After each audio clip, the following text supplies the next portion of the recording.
बीड़ा बजाते हुए नारद धीरे धीरे गीत गाते हुए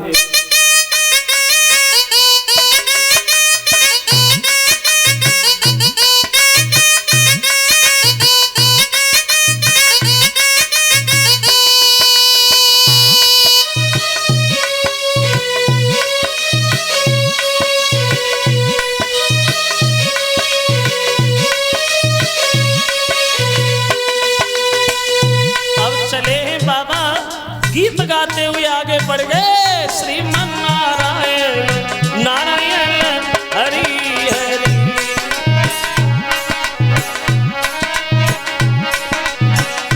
भजन नारायण नारायण हरि हरि।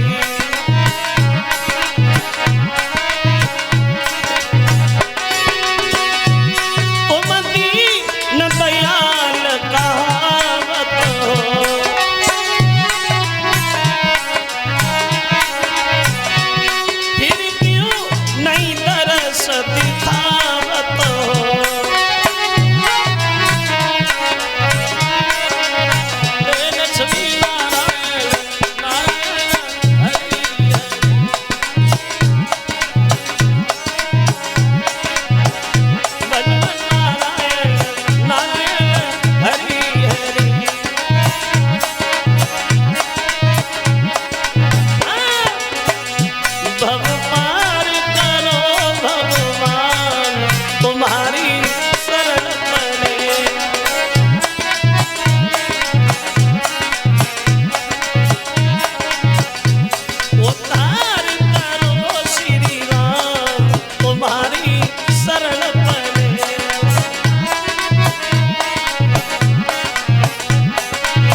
नारद एक बार कर तब बर बीना और गावत हर गुण गान प्रवीणा।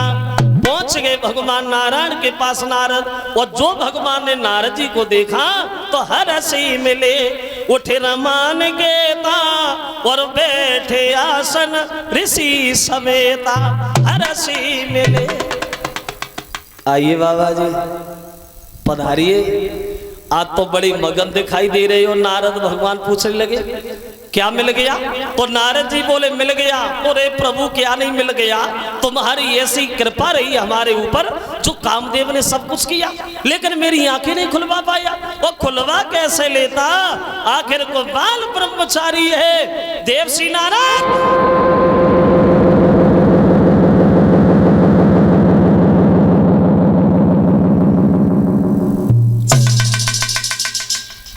देखो कहाँ भोले बाबा ने मना किया था कि जब घमंड बड़ी बात कभी भगवान नारायण से न कहना, लेकिन भूल गए।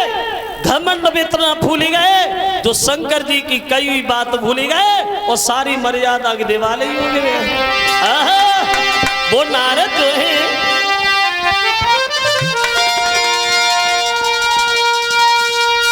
तो शिव जी ने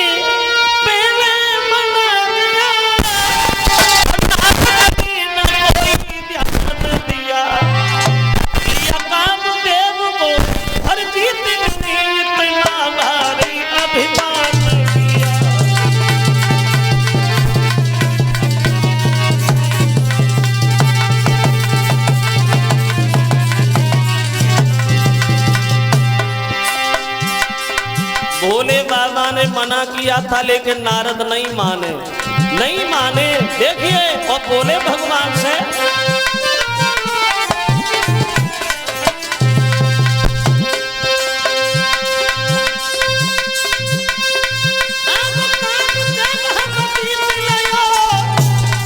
करी करी साहस नारी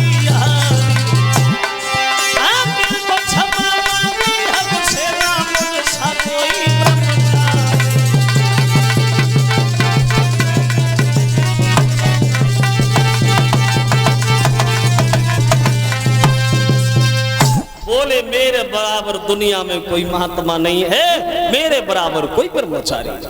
तब तो भगवान ने नारद के मुंह पे नारद जैसी बात कही, बड़ा अच्छा किया नारद तुमने जो कामदेव को जीत लिया। वो कामदेव को जीतना महात्मा के लिए कोई छोटी बात थोड़ी है। नारद बोले और काम, तुम समझ गए, तुम समझ गए, बड़ा काम किया है हमने प्रभु, मैंने कामदेव को जीता है। उठे और चले गए। लेकिन भगवान मन में विचार करते अब तो हमें ऐसा कोई काम करना चाहिए जिससे ये नारद का घमंड दूर हो। अब भगवान ने नारद के घमंड को दूर करने के लिए अपनी माया दिखाई। एक बड़ा सुंदर नगर बसाया। उस नगर के राजा हुए हैं जिनका नाम पड़ा है शीलनिधि। और उन्हीं शीलनिधि के घर में एक विश्व मोहनी नाम की लड़की पैदा भई। अब नारद के घमंड को दूर करने के लिए भगवान माया दिखाने लगे। और वह लड़की धीरे धीरे जवान हो गई, समझदार हो गई, शादी की योग्य हो गई। तो शीलनिधि ने अपनी बेटी का घर में किया स्वयंवर। स्वयंवर, लड़की अपने पति को स्वयं ही वरे, उसे कहते हैं स्वयंवर। और गंधर्व विवाह किसे कहते हैं? बोले गंधर्व विवाह उसे कहते हैं जिसे आजकल कहते हैं लव मैरिज। प्यार में शादी, उसे गंधर्व विवाह कहा जाता था। तो उन्होंने किया बेटी का स्वयंवर। अब जब स्वयंवर हुआ तो स्वयंवर से ज्यादा नहीं, नारद 2 दिन पहले ही वहां से घूमते हुए गए। तो देखा कि नगर तो सुंदर है ही है, चलो राजा से भी भेंट करें। अब शीलनिधि से नारद की भेंट भई तो शीलनिधि ने बड़ा सम्मान किया। बाबा जी बैठो, बड़े अच्छे समय पे पदार्पण हुआ आपका। अब आप आई गए हो तो हमारी बेटी की कल परसों शादी है, स्वयंवर है, कि आप उसकी दिन दिशा बता सकते हो? नारद बोले बिल्कुल पागल, बुद्धि खराब है तेरी, सुना नहीं तूने मेरे बारे में? बच्चा बच्चा जानता है, जब मैं कामदेव को जीत सकता हूं तो क्या दिन दिशा नहीं बता सकता? अरे बुला लगी को। उधर से विश्व मोहनी को बुलाया।